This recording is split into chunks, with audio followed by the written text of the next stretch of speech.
TNT rocks. TNT rocks.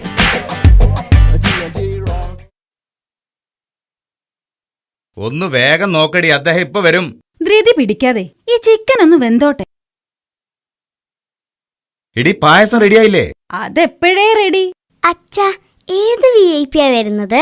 എടാ, അച്ഛന്റെ boss വരുന്നുണ്ട്. നീ അച്ഛനെ കുറിച്ച് അദ്ദേഹത്തോട് നല്ലത് മാത്രമേ പറയാവൂ. അതൊക്കെ അവൻ കണ്ടറിഞ്ഞു പെരുമാറിക്കോളും. നിങ്ങൾ അവനോട് മറ്റേ കാര്യം പറ. എന്ത് മറ്റേ കാര്യം? ദൈവമേ, അതിപ്പോ മറന്നേനെ ഞാൻ. എടാ, ഞാൻ ഈ പറയാൻ പോകുന്ന കാര്യം നീ ദൈവത്തെ ഓർത്ത് അനുസരിക്കണം. എന്റെ പൊന്നു മോനല്ലേ. ഇപ്പൊ വരാൻ പോകുന്ന VIP ഇല്ലേ, അച്ഛന്റെ ബോസ് തന്നെ. മൂപ്പരുടെ മൂക്ക് സാമാന്യത്തിലധികം നീണ്ടതാ. നീ അദ്ദേഹത്തിന്റെ മൂക്കിനെ പറ്റി കളിയാക്കി പറയുകയോ മൂക്ക് നോക്കി ചിരിക്കുകയോ ഒന്നും ചെയ്യരുത്. ഇതാണോ ഇത്ര വലിയ കാര്യം? മൂക്കിനെ പറ്റി ഞാൻ ഒന്നും മിണ്ടില്ല, ഉറപ്പ്. സമാധാനായി. ബോസ് വന്നാലേ നീ അച്ഛനെ ഒന്ന് പൊക്കി പറഞ്ഞേക്കണേടാ. എന്റെ പ്രമോഷന്റെ കാര്യാ. എന്ത് പ്രമോഷനായാലും കളവ് പറയാൻ ഈ ടിന്റുമോനെ കിട്ടില്ല. എടാ, കള്ളം പറയാനല്ല, അച്ഛനെ കുറിച്ചൊന്ന് പൊക്കി പറയാനാ.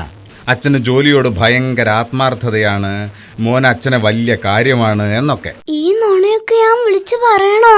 അച്ഛനല്ലേ പറയാറ് എന്ത് സംഭവിച്ചാലും നുണ പറയാൻ പാടില്ലാന്ന്. നീ തൽക്കാലം ഒന്നും ചെയ്യണ്ട, മിണ്ടാണ്ട് ഒരുത്തൽ ഇരുന്നാ മതി. അത് പറ്റുമോ?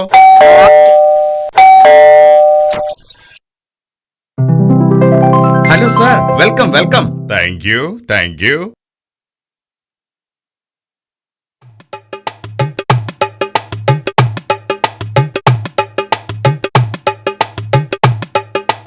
ടിന്റു, എന്താ മോനെ ഇങ്ങനെ നോക്കുന്നത്?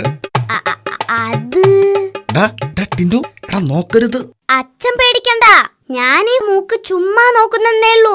ഞാൻ ഈ ആനമൂക്കിനെ കുറിച്ച് ഒന്നും കളിയാക്കി പറയാൻ പോകുന്നില്ല, സത്യം.